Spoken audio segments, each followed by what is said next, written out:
The former Belgian Prime Minister said the European Parliament's Brexit steering group could not accept any discrimination against migrants who arrived during the Brexit implementation period. The rejection comes despite new government documents revealing EU migrants arriving after March 2019 will be given a 5-year temporary residence permit, more than double the length of the 2-year one that was previously proposed by ministers.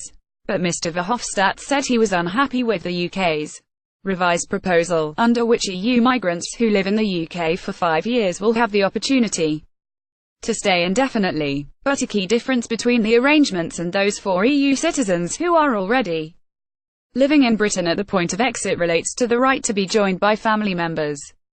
Getty Guy Verhofstadt has rejected Theresa May's concessions over EU citizens. We cannot accept any form of discrimination between EU citizens who arrive before or after the start of any transition. Guy Verhofstadt's Brexit steering group.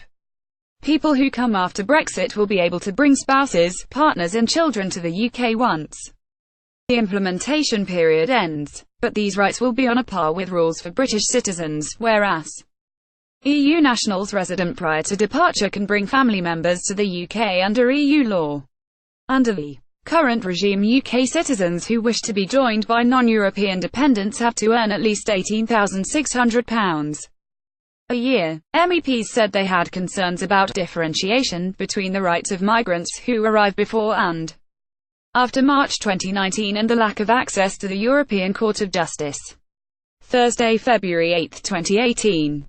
Civil servants are anti-Brexit. Responding to the government's proposals, Mr Verhofstadt's group said, "We have taken note of the UK government policy statement and the clarification it provides for EU citizens who will go to the UK during the Brexit transition period and will in principle have the right to settle permanently in the UK. However, we cannot accept any form of discrimination between EU citizens who arrive before or after the start of any transition. The full European Union acquis must apply during any transition, including for citizens, and no differentiation can take place." British government papers say EU migrants during the transition period who wish to stay long-term will also have to register within 3 months of arrival, and their rights will only be enforceable in UK courts, but not the European Court of Justice.